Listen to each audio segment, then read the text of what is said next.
guys, how are you doing? Sorry I haven't been able to read the last couple of days. It's been hectic with scheduling all of our new lessons and being a mom of kids who are home too. But I wore this special shirt for you guys today. The future of my world is in my classroom. That's you guys. You guys are the future. And I want you to know that in the future, you guys will be talking about this very time. So that's semi-exciting that you're actually living through it right now. But let's get back to our book, The Wild Robot.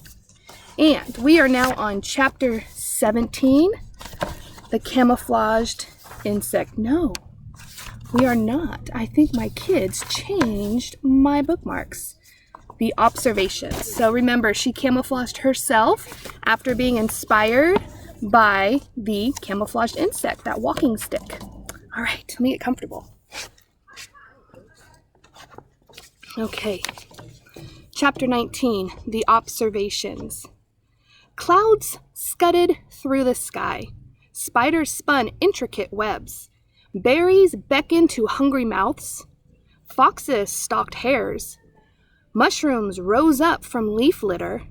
Turtles plopped into ponds. Moss spread across tree roots. Vultures hunched over carcasses. Ocean waves beat against the coastline. Tadpoles became frogs. Caterpillars became butterflies. A camouflaged robot observed it all. Chapter 20, The Language of Animals. It started with the birds. They had always been skittish when the robot was near, and they would stare and screech and then scatter. But now that Rose was camouflaged, she could secretly observe their normal behavior right up close. Rose noticed chickadees fluttering through the same flowers and singing the same songs every morning. She noticed a lark who swooped down to the same rock and sang the same song every afternoon. She noticed the same two magpies singing to each other from across the same meadow every morning. Where did I lose my place at? Oh, meadow every evening. After weeks of robotically studying the birds, Rose knew what each bird would sing, and when they would sing, and eventually why they would sing. The robot was beginning to understand the birds. But she was also beginning to understand the porcupines and the salamanders and the beetles. She discovered that all the different animals shared one common language. They just spoke the language in different ways. You might say that each species spoke with its own unique accent. When Rose first listened to the chickadees, their songs sounded like twee tweedle, twee tweedle. But now, when the chickadees sang, Rose heard, "Oh, what a lovely day it is! Oh, what a lovely day it is!" Deer spoke mostly with their bodies. By simply turning her head, a doe would say to her family, "Let's look for clovers by the stream." Snakes often hissed to themselves, things like, "I know there's a tasty mouse somewhere around here. Somewhere." Bees said very little. They used their wings to buzz a few simple words like nectar and sun and hive. Frogs spent most of their time searching for each other. One would croak, "Where are you? I see you." And then another would reply, "I'm over here. Follow my voice." When Rose first stomped across the island, the animal squawks and growls and chirps had sounded like nothing more than meaningless noises. But she no longer heard animal noises. Now she heard animal words.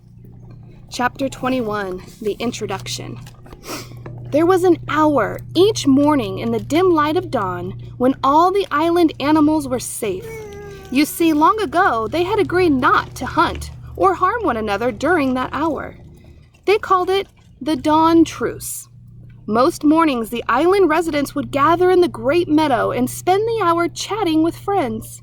Of course, not everyone attended these great gatherings. The bears had never made an appearance, and the vultures, they just circled high above. But on this particular morning, an unusually large group of animals had come out to discuss some important news. "Settle down, everyone. I have something to say. Swooper the owl hooted to the crowd from the lowest branch of a dead tree. "Last night I saw a mysterious creature right here in the great meadow. It seemed to be covered in grass, so I couldn't get a good look at it, but I think it may have been a monster." Looks of concern swept over the crowd. "What was the creature doing?" said Dart the weasel. "It was speaking," said Swooper. "It kept repeating the same words over and over again, but each time it sounded a little different. At first, it sounded like a cricket, and then it sounded like a raccoon, and then it sounded like an owl." "What was it saying?" said Dig Down the groundhog. "I could be mistaken," said Swooper, "but I think it was saying, 'Hello, my name is Rose.'" The crowd began to chatter. "Just where was this creature?" said Fink the fox. Everyone turned as the owl slowly pointed his wing to a grassy lump in the meadow. It was a rather ordinary-looking grassy lump until it began to move. As you have probably guessed, that grassy lump was Rose. She had been there the whole time, camouflaged, watching, listening, and with all the other animals looking at her, she decided to introduce herself.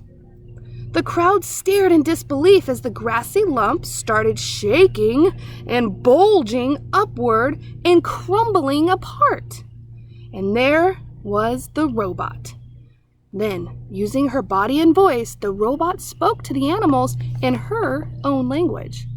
"Hello, my name is Rose." The crowd gasped. Swooper fluttered up from his branch and screeched, "It's the monster!" "I am not a monster," said Rose. "I am a robot."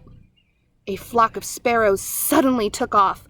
"Leave us alone," squeaked Dart as he crouched low in the grass. "Return to wherever horrible place you've come from."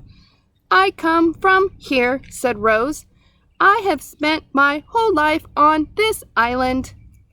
"Why haven't you spoken to us sooner?" screeched the owl from high up in the tree. "I did not know the animal language until now," said the robot. Crown Point the buck had heard enough, and he slipped into the forest with his family.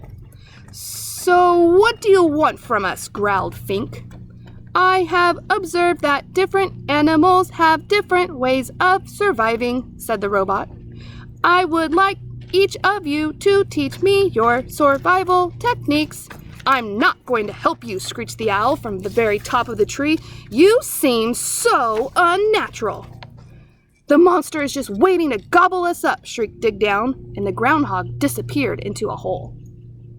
"I will not gobble anyone up," said Rose. "I have no need for food." "You don't need food?" Fink. He relaxed a bit. "Well, I need food, and lots of it. Why don't you make yourself useful and find me some food?" "What would you like me to do?" said Rose. "Can you hunt?"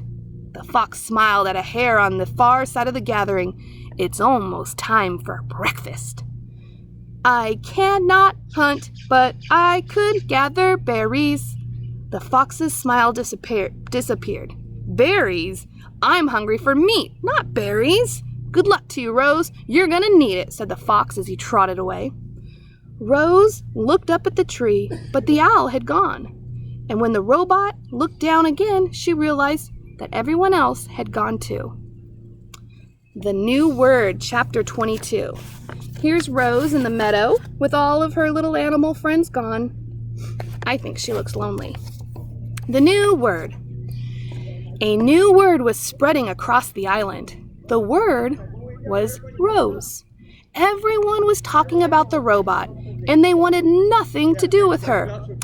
I don't think I'll ever feel comfortable knowing that Rose is on the prowl. I hope Rose camouflages herself as a rock forever. Shh! There's Rose now. Let's get out of here. Rose wandered the island, covered in dirt and green-growing things, and everywhere she went, she heard unfriendly words. The words would have made most creatures quite sad. But you know, robots, they don't feel emotions. And in these moments, that was probably for the best. Chapter 23, The Wounded Fox.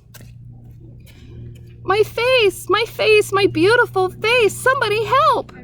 Fink the fox was lying on a log, howling in pain, with a face full of long, sharp quills, when Rose appeared. Isn't there anybody else who can help me? Would you like me to leave? Said the robot. No, please don't go. I'll take what I can get. What happened? I didn't think that the porcupine could see me in the bushes, but when I went for his throat, suddenly there was quills in my face.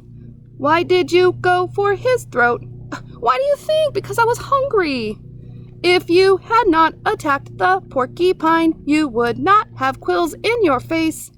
Yes, Rose, I know that, but a fox has gotta eat. I just didn't expect him to put up such a fight. Look, there are even quills in my paws. I can't walk. My face is numb. I could die if you don't help me. What would you like me to do? Said the robot. I'd like you to pull out the quills. Rose calmly knelt beside Fink and said, I will pull out the quills.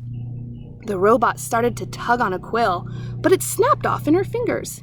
Fink yelped and said, Pinch it closer to the skin. So Rose pinched the broken quill closer to the skin, and then, very slowly, she pulled it out. The fox winced in pain and said through his teeth, Oh, please, Rose, pull him out faster. This is agony.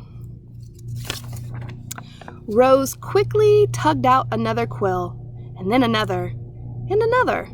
And the fox lay perfectly still, eyes closed tightly, wind whistling through his nose until every single quill had been removed and placed in a neat pile beside him. Fink struggled to his feet. Thanks, Rose. I owe you one. The fox smiled briefly, and then he limped away.